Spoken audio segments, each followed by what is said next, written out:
Hey Sarah, so I think this is the question you were talking about. Here is my explanation. So it's all coming back to this concept from class on Thursday, which is a pretty tough concept. And one of the things that I told you in the problem is that these two hexagons are similar.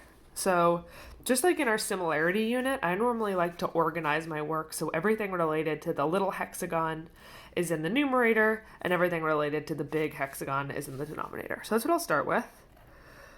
So 7 over 9. And then I'm actually about to start with something that's incorrect. This is what a lot of students do.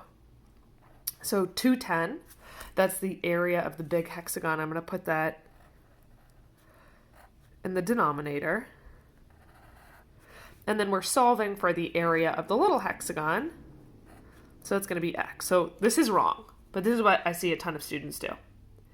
So right now, this represents a ratio of linear lengths. This distance and this distance are linear lengths because they could be measured with a tape measure. So this is kind of like the theme of this question. Right now we know the ratio of the linear lengths, yet we set it equal to a ratio of areas. But if the ratio of linear lengths is a over b, then the ratio of areas is a squared over b squared. So this equation that I have is wrong because this is essentially setting a over b equal to a squared over b squared, which is wrong.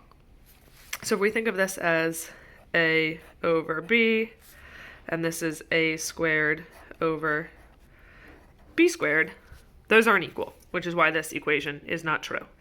So you have to ask yourself, what can I do to this equation in order to make these two things equal? And the easier thing to do is just to raise the left-hand side